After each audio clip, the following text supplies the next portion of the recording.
Hey, good morning, YouTube. It's PFC here. I wanted to give a little shout out to some people on some of these channels that I watch. The Warrior Poet, he's pretty good. Israel News Live, Stephen Benoon, Rick Wiles at True News, and then Southern Prepper 1.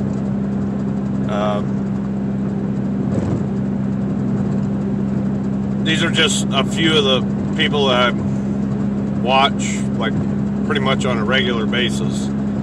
So if you get a chance, go check them out if you're not already subscribed to them. Remember, subscribe, hit the like button, leave comments. All that stuff really helps. But today I wanted to talk about, I talked in my last video about prepping with kids. Well, I want to try to look at this from a real,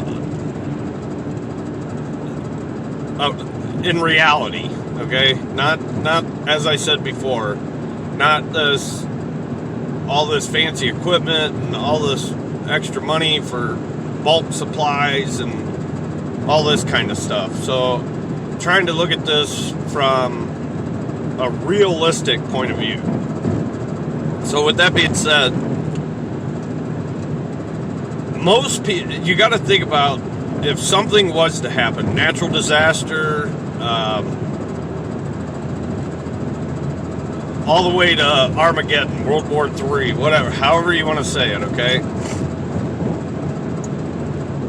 Most people, for the most part, are not going to have enough supplies. Okay, majority of the public, society, however you want to word it, are not going to have hardly any supply, anything. I mean, within days they're going to be, and you're going to have people that are going to panic instantly. So you need to keep in mind, most people are not prepared at all. So for those of us who are prepared or think we're prepared, have to keep in mind the reality of what this could be. Whether it's an EMP strike, nuclear war, natural disaster, a hack on the power grid that goes down, whatever. So, depending on where you live, you could end up having all kinds of people come to your home, break into your home, try to steal from you, hurt you, whatever. So, if you don't look at this from reality, you're fooling yourself. And for those of us that do this and want to take this seriously, you need to look at it in real reality here. If something like that goes down, number one, you're going to be dealing with fear, anxiety, stress, nervousness, everything across the board. So try to, as you do your preps, as you're prepping, as you're doing projects, trying to, get ahead of the game, try to keep that in mind. Try to really, really think about a real scenario happening, which you'll never know what could happen, but just try to think of that, because if you're fooling yourself, and some of these people I see that are, they just, to me, it's almost like it's a game to them. They're not, it's almost like they're doing it for fun, or they have this,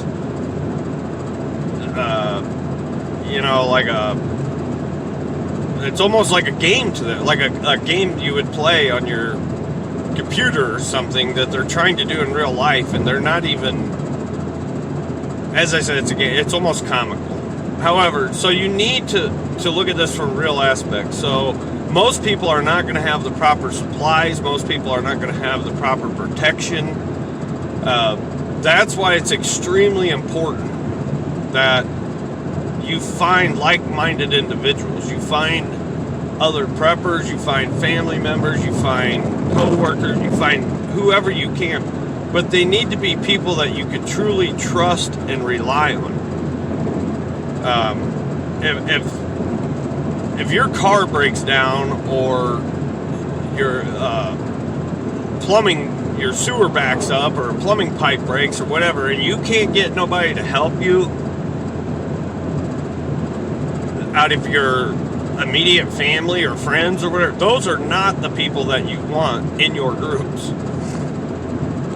If the neighbor was willing to borrow you some tools or come give you a hand or whatever, those are the people you want in your groups. Those are the people you need to try and... If you're doing it right and persuade, you don't have to do a whole lot, actually, because in today's society, what we've went through over the past year with CV and all this, I think it opened a lot of people's eyes. So if you approach it from a realistic point of view and treat others like you want to be treated, then 9 times out of 10, by my experience, those people are more than willing to step forward or, you know, get on board with you. So don't be afraid to talk to people. Don't be afraid to, you know, bring it up in conversation or whatever, because it could benefit you in the long run. So just make sure that you're getting people in your group, though, that you know you can count on and rely on. But you need to be that person for somebody else as well, you know. If somebody has a problem and needs a hand or whatever, just in everyday life, that's when you need to go and be willing to help and give a little time or whatever, because then they see that and they'll realize what type of person you are and maybe want to return the favor. So as you're doing your preps and all this stuff, try to keep in mind you want to find others like-minded. And yeah, the best would be family first, obviously.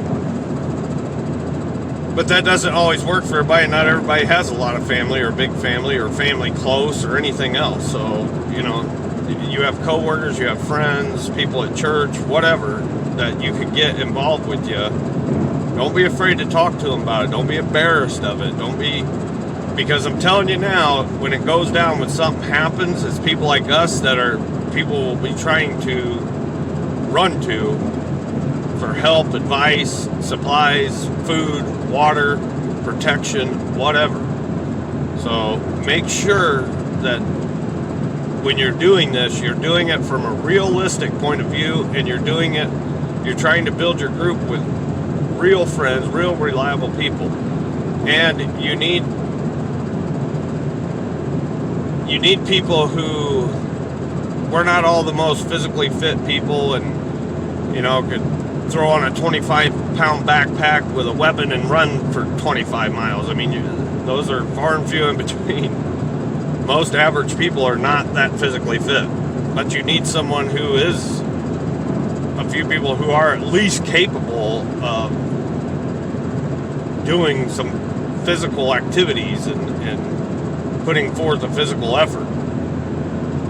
But anyhow, I just wanted to bring that point up that you need to do this from a realistic point of view. You need to make sure that you're prepping realistically, you're doing things within